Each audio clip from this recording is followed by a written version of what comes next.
생각하면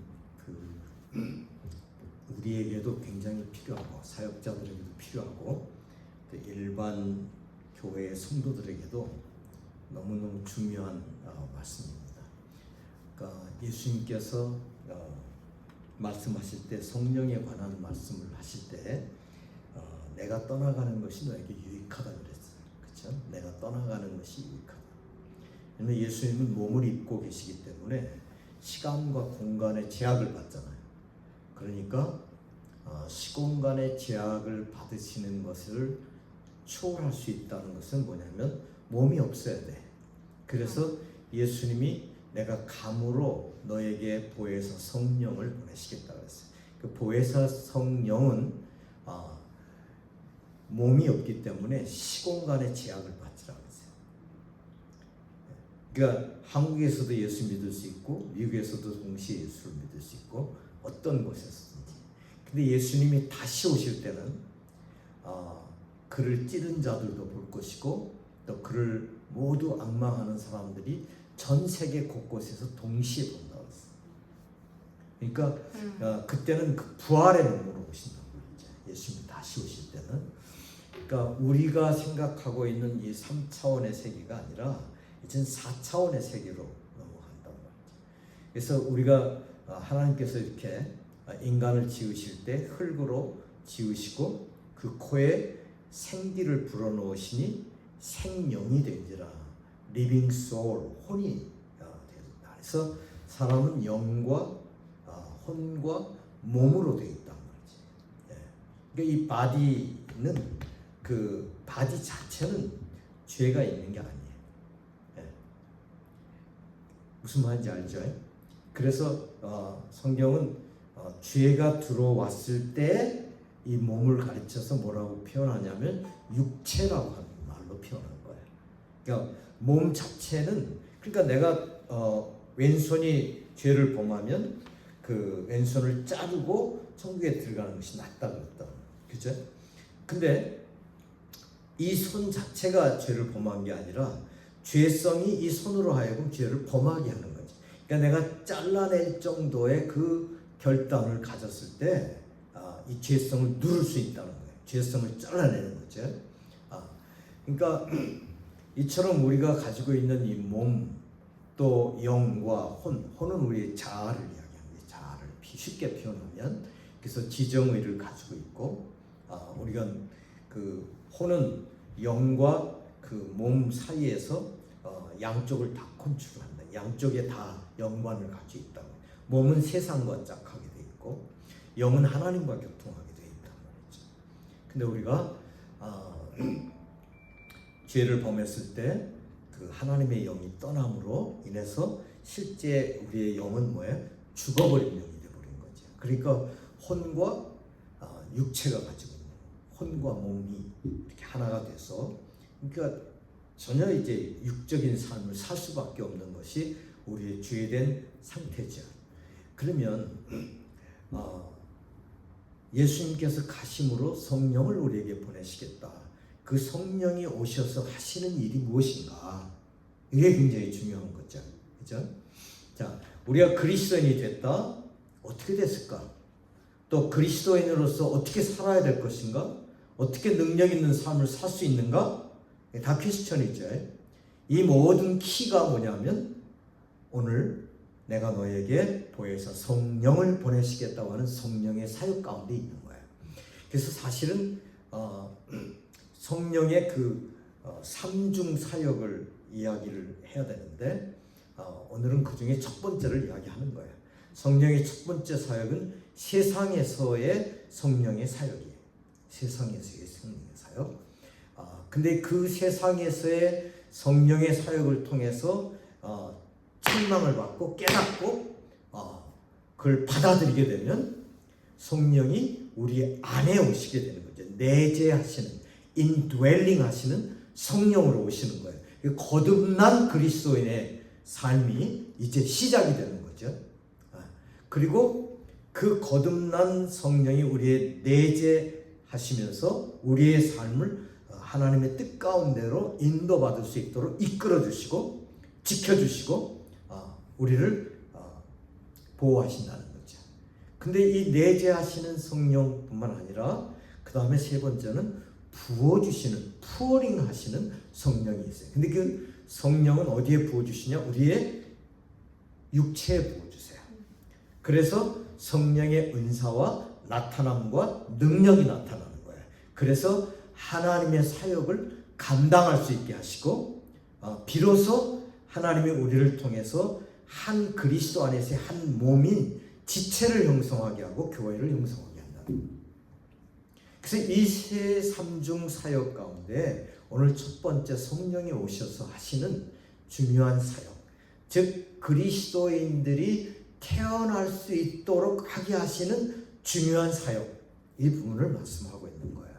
그분이 오셔서 어떤 일을 하냐? 첫째, 죄에 대하여, 의에 대하여, 심판에 대하여 책망하신다고 그랬어요. 여기에 책망한다고 하는 말은 법적인 의미를 가지고 있어요. 뭐냐면 확실한 증거를 가지고 잘못됐다고 하는 것을 완전히 드러내는 거예요. 증명해 보이는 거예요. 이런 의미를 가지고 있는 거예요. 너희를 책망한다 그러니까 너 잘못됐구나. 물론 잘못됐는데 꾸짖는 그것으로 끝나지 않고 뭐냐면 확실하게 네가 잘못된 놈이야. 너는 분명히 넌 잘못됐어. 라고 판정을 내려버리는 거예요. 드러나게 만드는 거죠. 그러면 어때? 예를 들어서 너는 요러한 것 봐봐. 너는 분명히 잘못됐어. 그럼 꿈찔하죠. 그럼 둘 중에 하나야. 그래 내가 잘못됐다 라고 인정하든지 아니면 모른 척하고 그냥 무시하고 가버리든지 둘 중에 하나죠. 그래서 성령을 회방한다, 성령이 역사하시는 것을 내가 가로막는다 라고 하면 영원히 사함을 얻지 못한다고 말하죠. 그러니까 성령이 역사하시고 성령이 깨우쳐 주시는데도 불구하고 내가 그것을 딱 가로막는 순간에 뭐해? 나는 영원히 죄사함을 받을 수가 없다는 거예요. 그는 한 번 영원하게 내가 죄사함을 받지 못한다는 것이 아니라 사실은 부정하는 그 순간에 내가 죄사함을 받지 못한다는 분명한 성령 해방죄가 들어가는 거예요. 자, 그러면 오늘 이 죄에 대하여 책망하신다. 이 말씀이 무언가? 이 죄라고 하는 말은 원어로 하마르티아, 그러니까 정확한 관역을 향해서 활을 쏘면 그 관역을 맞춰야 되는데 관역에서 빗나갔을 때 뭐냐, 그것을 죄다, 하마르티아라고 하는 말을 써요. 그 죄는 빗나간 거예요. 무엇에 빗나갔냐? 하나님과의 올바른 관계에서 벗어난 상태가 되어버렸다는 거예요. 딱 정확하게 하나님과의 딱 맞아떨어져야 되는데 완전히 벗어나 버린 거예요. 이것이 죄에 대하여. 그래서 설명을 예수님께서 하시는 거예요. 죄에 대하여 하면 곧 뭐예요? 나를 믿지 아니하며. 그러니까 우리가 하나님과 올바른 관계를 맺으려면 반드시 뭐예요? 예수 그리스도를 통해서만이 맺어질 수밖에 없는 거예요. 이게 하나님의 섭리예요. 하나님의 구원 계획 속에 들어있는 확실한 증거예요. 이것은 창세기 3장에서, 창세기 1장에서부터 말씀하신 겁니다. 1장, 2장, 3장 계속 말씀하고 있는 것이 뭐냐면 예수 그리스도의 십자가 부활의 사건을 말씀하고 있는 거예요. 예수님이 유일하게, 그러니까 예수님이 요한복음 14장 6절에 너희가 나를 믿는 자, 그러니까 너희가 나를 믿지 아니하면 결단코 하나님께로 올 자가 없다. 네? 하나님께로 갈 수 있는 유일한 길, a way가 아니라 the way. 오직 한 길. 네? 여러 개의 길 중에 하나가 아니라 오직 이 한 길 외에는 절대로 갈 수가 없다. 절대로 아버지께로 올 자가 없다. 하나님과 관계를 올바로 맺을 수가 없다. 딱 판정을 내린 거예요. 사도행전 4장 12절에도 뭐라고 말씀했어요? 다른 이로서는 구원을 얻을 수 없나니, 예수 이름 외에는 구원을 얻을 수 없나니 분명히 말하고 있지. 오직 예수, 오직 예수만 하나님께로 가는 길이다. 하나님과 올바른 관계를 맺을 수 있도록 하는 유일한 길이다. 이것이 어떻게 세상 지식으로 깨달아지냐 이거야. 예? 이건 절대로 깨달아질 수가 없는 거지. 그렇지? 예? 그러니까 세상적 지식으로 그리스도인이 태어날 수 있느냐? 대답은 뭐예요? never! 없다는 거예요. 절대로 없어요. 아무리 뭐 도덕적으로 깨끗이 살아야 된다, 예? 윤리적으로 깨끗해야 된다, 예? 네가 이제 더 이상 그렇게 살지 말고 이렇게 바르게 살아라, 백날을 가르쳐도 절대로 그가 하나님과 올바른 관계를 맺을 수가 없습니다. 세상적으로 보면 상당히 인격적이고 멋진 모습을 드러낼 수 있지만 never, 절대로 하나님과의 관계를 맺을 수가 없어요. 이것을 깨우치는 것이 성령이 하시는 일이에요. 네가 예수 안 믿는 것이 죄다. 예수 외에는 하나님께로 갈 수 있는 길이 없다는 이 한 가지 사실을 네가 받아들이지 않으면 절대로 너는 구원이 없다는 거예요. 이것을 성령이 깨우치시는 거예요.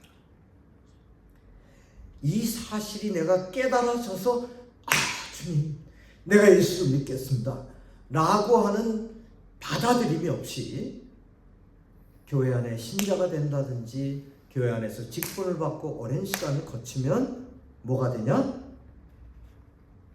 뭐가 되겠어요? 종교인이 되는 거예요.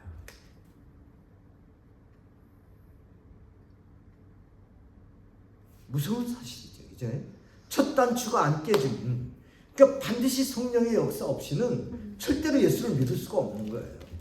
예수가 누구냐? 예수는 뭐 4대 성인 중에 하나고 예수님의 그 말씀인 참 이 땅에 살아가는데 너무나 도덕적이고 윤리적으로 좋은 말씀이다. 틀린 말은 아니지. 그렇지만 그것은 사람을 바꿀 수가 없어요. 성령께서 너 하나님이 예비하신 그 하나님의 사랑의 증표인 예수, 십자가에서 죽고 부활하신 구원의 주를 믿지 않는 것이 너는 하나님과의 올바른 관계를 절대로 맺을 수 없어 라고 강력하게 증거를 통해서 우리를 죄인이라는 사실을 드러내는 거야. 이게 성령이 하시는 일입니다. 두 번째로 의에 대해서 책망하신다라고 말씀하고 있는데, 여기 의라고 하는 것이 뭐예요? 의라고 하는 것은 죄가 없는 상태를 말해줘. 그럼 세상에 의인이 있어요, 없어요? 의인이 없지. 그러니까 로마서에 뭐라고 했어요? 의인은 없나니 한 사람도 없다 그랬어요. 눈을 씻고 찾아봐도. 그런데 세상 사람들이 뭐를 착각하고 있어요? 내가 좀 도덕적으로 착하게 살고 사람들에게 좀 섬기고 좋은 일을 하면 자기가 의롭다라고 생각하는 거죠. 의인이라고 착각하는 거예요. 근데 하나님께서 뭐예요? 이걸 성령께서 완전히 넌 아니야 라고 이렇게 드러내는 거예요. 뭘 통해서? 확실한 증거들을 제시하면서 너는 의인이 아니야 라고 하는 거예요. 자, 오늘 예수님 말씀합니다. 오늘 여기 의에 대하여 하면 내가 아버지께로 가니 너희가 다시 나를 보지 못하며. 자, 예수님이 어떻게 하셨어요? 십자가에서 죽으시고 부활하시고 승천하셨잖아. 그렇죠? 그럼 예수님 따라서 갈 수 있는 사람이 있어 없어? 있어 없어? 없지. 왜냐하면 예수님은 십자가에서 모든 죄 문제를 끝내셨어. 그리고 죄가 없으신 분으로 오셨어.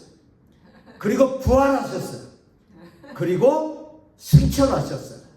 그럼 예수님 다시 볼 수 있어요 없어요? 죄인들이 갈 수도 없고 볼 수도 없는 거예요. 그러니까 네가 거듭나지 않고는 결단코 하나님의 나라를 볼 수도 없고 들어갈 수도 없다는 거예요.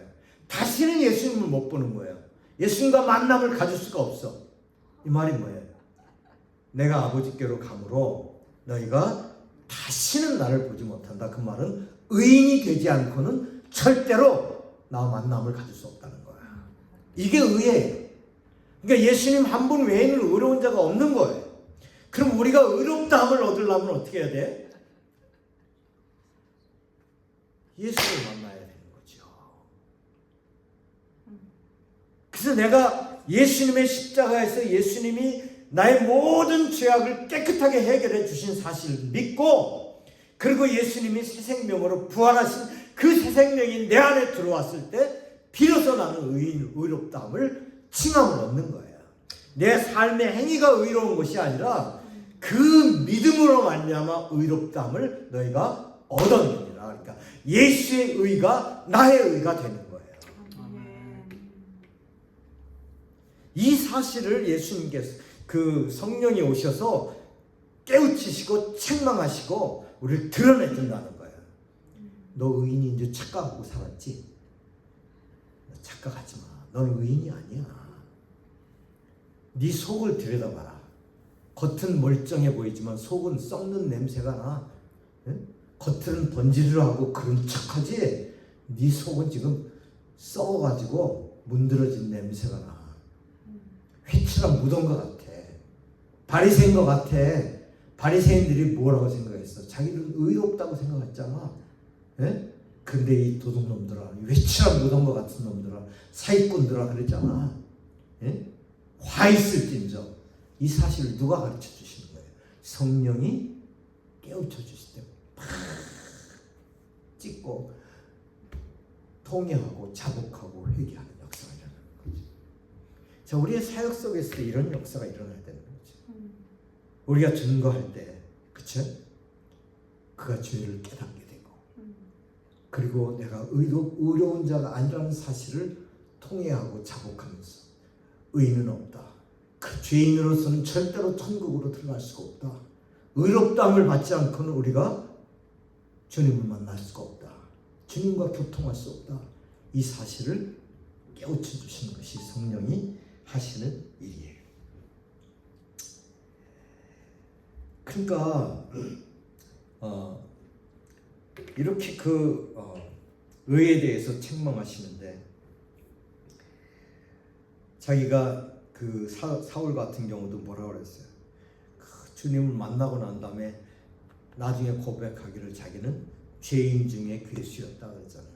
근데 그가 예수 믿는 사람들을 잡아 죽이러 다메섹까지 올라갈 때 자기는 뭐라고 생각하고 있었어요? 의인이라고 생각했다고요. 나는 지금 의로운 일을 하고 있다. 이 못된 놈들을 다 잡아서 지금 나는 의로운 일을 의분에 쳤단 말이야. 근데 네가 죄인이야. 그럼 팍 꼬꾸라지잖아요.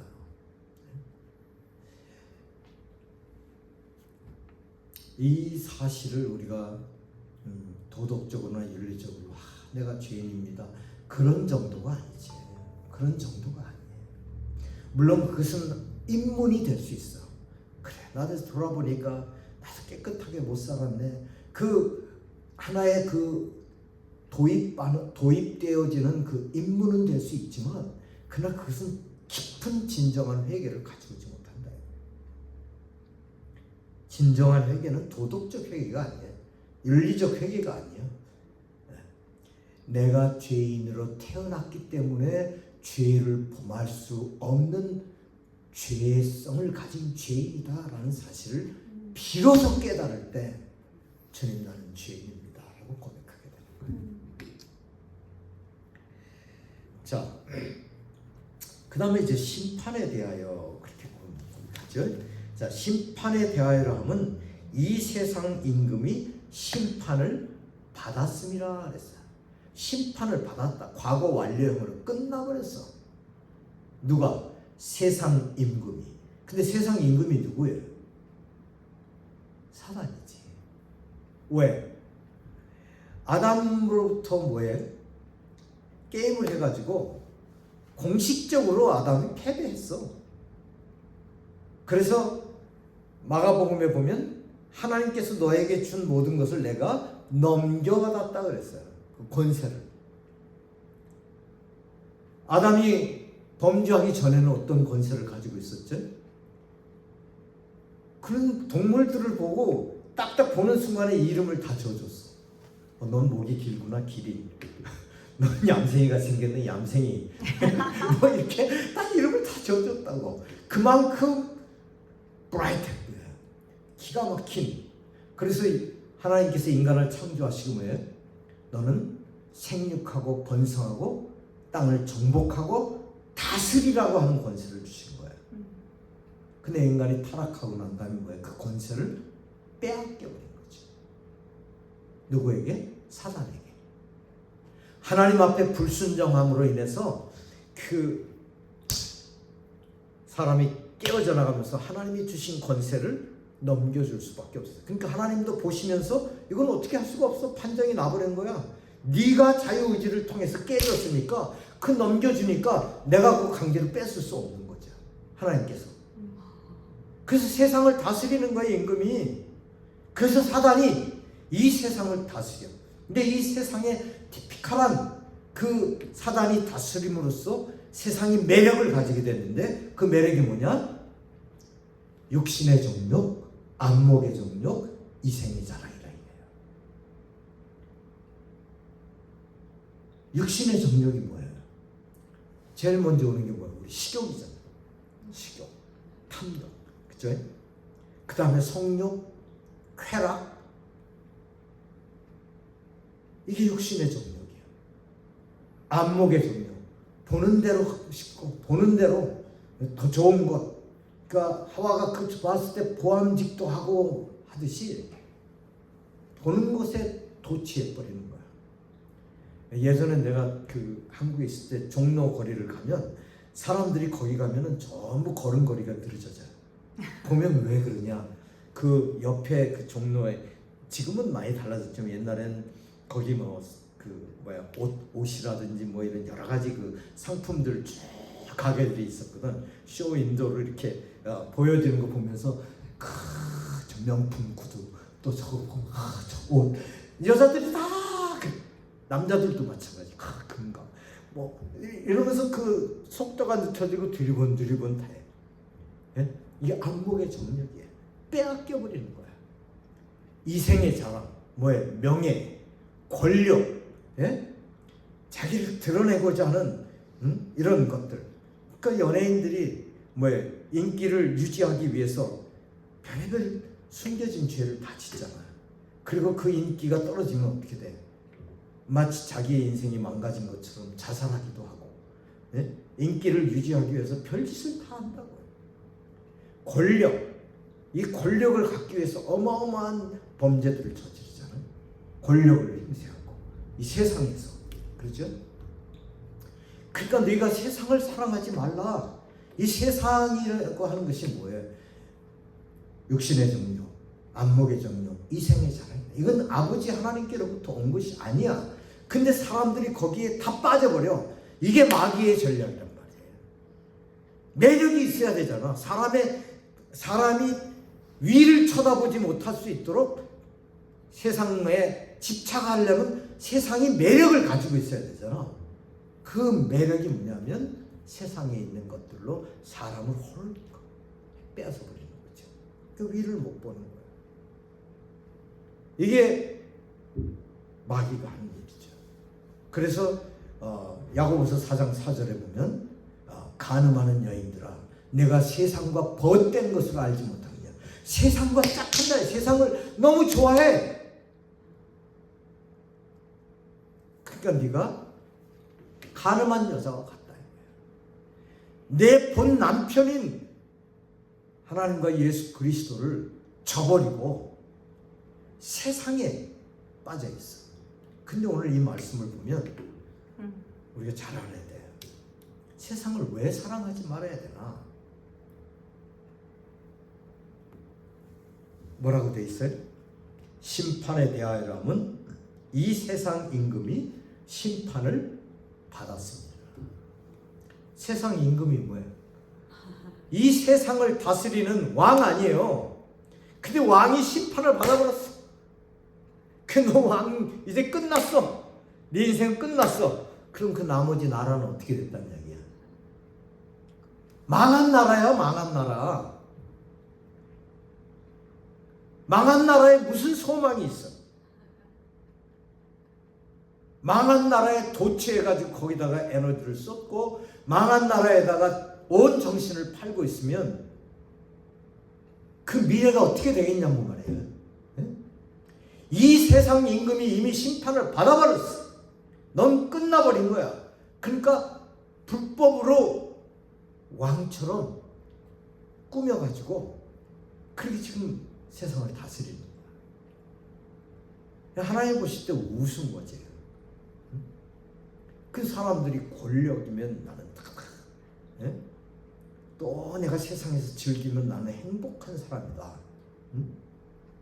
내가 갖고 싶은 것, 먹고 싶은 것, 입고 싶은 것, 가지고 싶은 것, 누리고 싶은 걸 다 가지고 있다. So what? 그래서 뭐야? 넌 망한 나라에 있는 거야, 너 지금. 넌 그 세상에서부터 나와야 되는 거야. 내가 예수 그리스도와 다시 살리심을 받았으면 너는 위의 것을 찾아라 그래요. 위의 것을. 골로새서 3장에 이 세상을 사랑하지 말라. 이 세상과 벗되지 말라. 이 세상은 이미 망해버린 거야. 하나님이 새하늘과 새 땅이 주어지는 천국이라고 하는 것은 하나님이 왕 되셔서 통치하시는 나라가 너에게 필요한 것이지. 너는 이 세상 임금이 다스렸던 망한 나라에서 네가 집착해 있다는 것은 지금 너는 잘못된 것이야 라고 하는 것을 지적하는 것이 뭐예요? 성령이 하신 일이에요.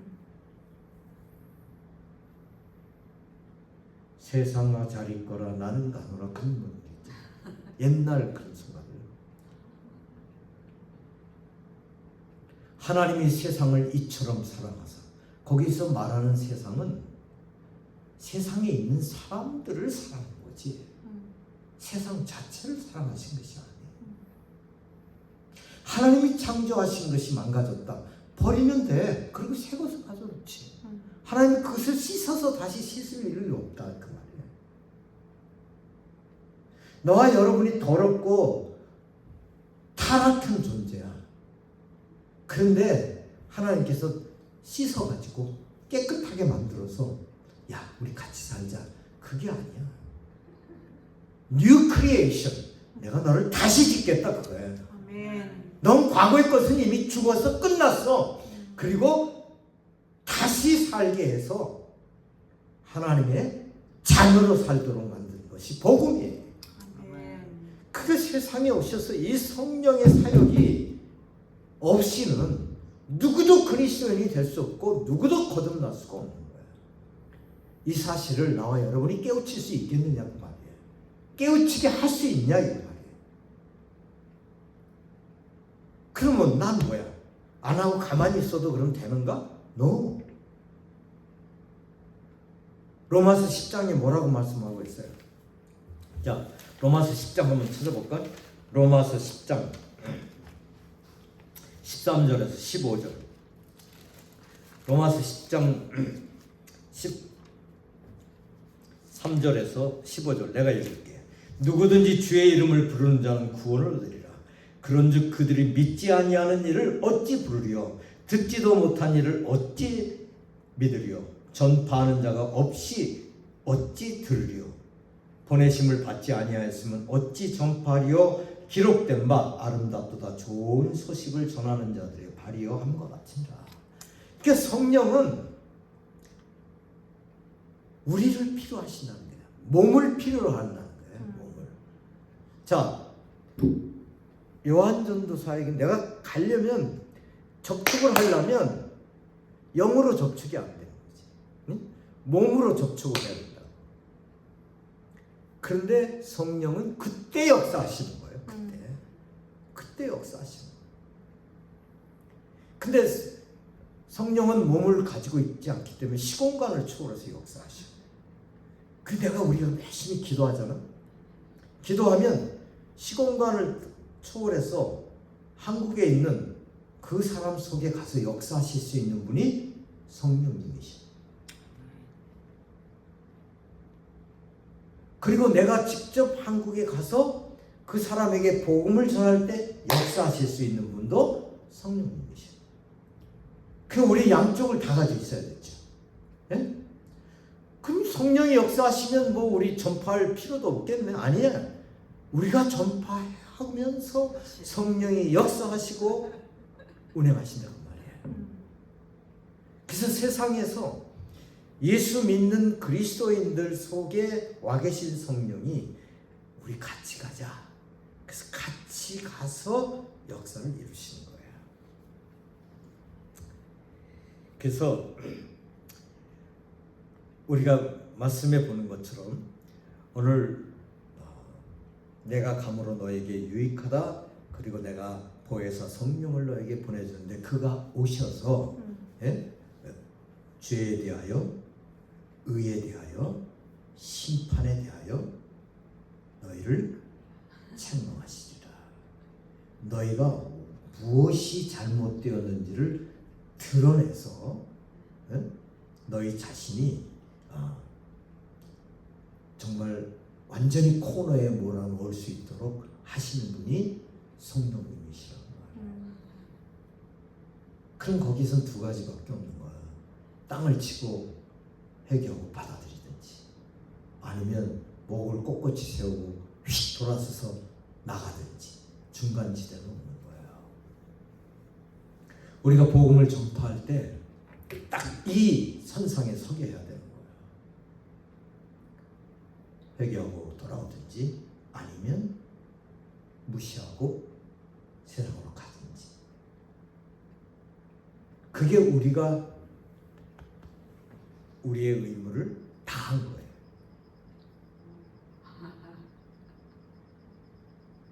성령은 이 일을 위해서 역사해 주시는 거예요. 이 일을.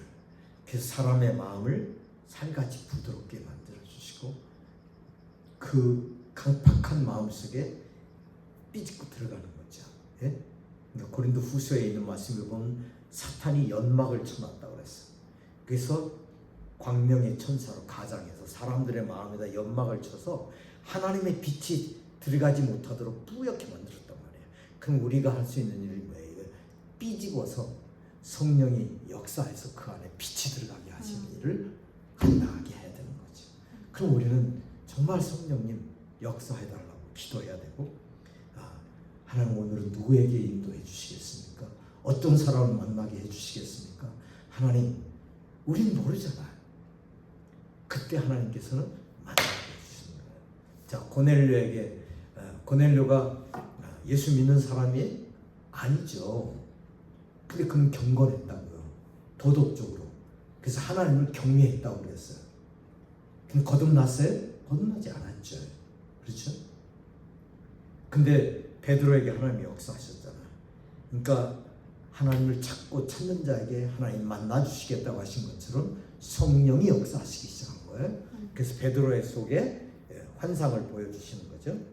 그래서 이방 그 이제 더럽게 이렇게 구별된 것들 그걸 먹으라 그러니까 나 그거 구약에 나와 있는 그 하나의 부정한 건 먹지 않겠다. 그러니까 하나님이 주신 것이니까 먹어라. 그게 무슨 의미입니까? 근데 그때 문에 똑똑 두드리면서 고넬료가 보낸 사람이 온 거 아니에요, 그렇죠? 그래서 그 말을 듣고 이제 따라가는 거죠. 갔더니 싹 모여 있는 거예요. 온 가족을 다 모아놓고. 그래서 거기서 하나님의 말씀을 증거하기 시작하는데 성령이 내려오신 거죠. 그래서 사람들 속에 변화가 일어나는 거예요. 그리고 성령의 나타남이 일어나는 거예요. 그래 베드로가 너무 놀란 거예요. 이것은 우리가 사도행전의 그 마가의 다락방에서 경험했던 성령의 나타남과 역사를 여기서도 동일하게 보는구나. 이방인들에게 복음이 선포된 거예요. 자, 성령은 그래서 지경을 초월하죠. 문화의 장벽을 뛰어넘고 인간의 장벽을 뛰어넘었어요. 이처럼 우리는 이 성령의 사역을 의지해야 될 필요가 있는 거죠. 그리고 성령께서 우리와 동역하시기를 원해야 되는 거죠. 그래서 온전하게 우리를 인도해 주시도록 하나님 나를 오늘 어떻게 인도해 주시겠습니까? 이 끌림을 받아야 되는 거죠. 그래서 우리가 길을 가다가 또 아니면 자동차가 펑크가 나서 내려가지고 있는데 히스패닉이 찾아와가지고 막 잘 고쳐주겠다. 어떻게 해서 누구를 인도해 주실지 모르죠. 그래서 너희가 때를 얻든지 못 얻든지 우리가 복음을 전할 때 하나님 이렇게 인도해 주시는구나. 그렇게 해서 우리가 만나게 되는 거예요. 그 사람이 거듭나는 거. 아멘. 아멘. 우리 이 세상에서 성령이 오늘도 일하시고 또 우리를 통해서 함께 하시기를 원하십니다. 아멘. 예수님의 이름으로 기도합니다. 아멘. 할렐루야. 살아계신 하나님